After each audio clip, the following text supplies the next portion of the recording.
c'est de vous présenter un certain nombre d'offres que l'on propose en termes d'accompagnement des entreprises. Première offre, donc c'est accompagner la digitalisation de la formation.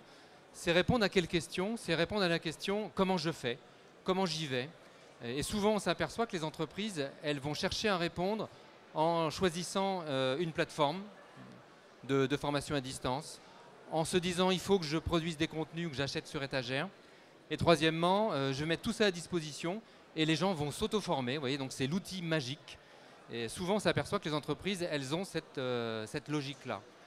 Or, digitaliser la formation, c'est se poser la question de la motivation, parce que souvent, le constat, c'est ça ne marche pas, mes collaborateurs ne vont pas se former, comment ça se fait? Derrière la motivation se pose la question de l'organisation du travail, se pose la question du management, se pose la question, évidemment, des outils, certes, mais les outils arrivent à la fin. Donc, c'est une conception très systémique de l'entreprise, où on va questionner effectivement également la culture de l'entreprise par rapport à la formation, mais aussi par rapport au savoir, parce que les salariés des organisations aujourd'hui sont aussi des citoyens qui vont sur le web et qui ont des pratiques sociales du web.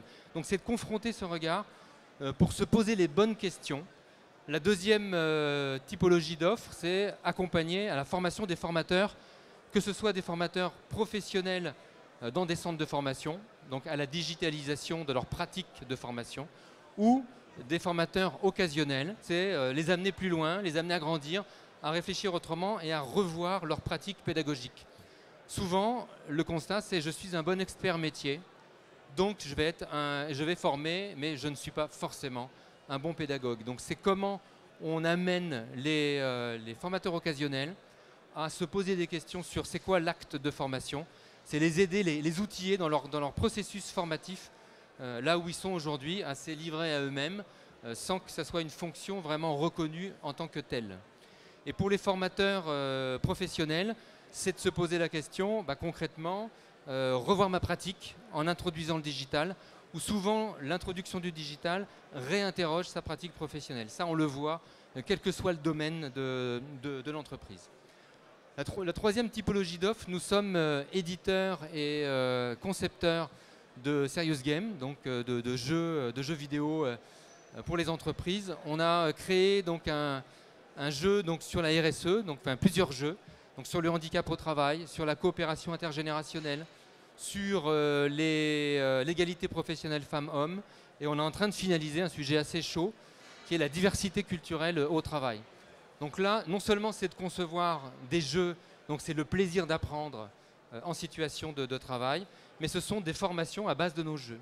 Le jeu n'est qu'un outil, support à l'accompagnement des organisations. Derrière ça, c'est se poser la question, comment je conduis le changement sur des sujets sensibles dans mon organisation, dans mon entreprise.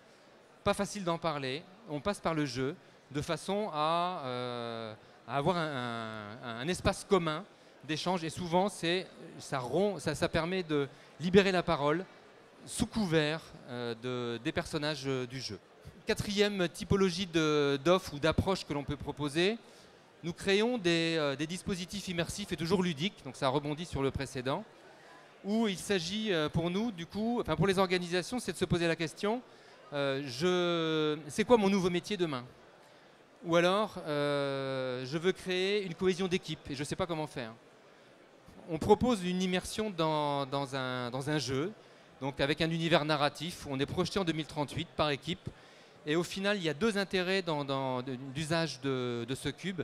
C'est soit ce qui s'y passe dedans, c'est que je vais travailler par équipe et du coup, en dehors, après du cube, toujours dans une séquence de formation, je vais revenir sur ce qui s'est passé et avoir un regard réflexif sur qu'est-ce qui a fait que l'équipe a fonctionné ou pas. Donc on s'appuie sur l'expérience de jeu qui dure à peu près 1h30, comme le précédent d'ailleurs, c'est 1 heure pour nos serious games.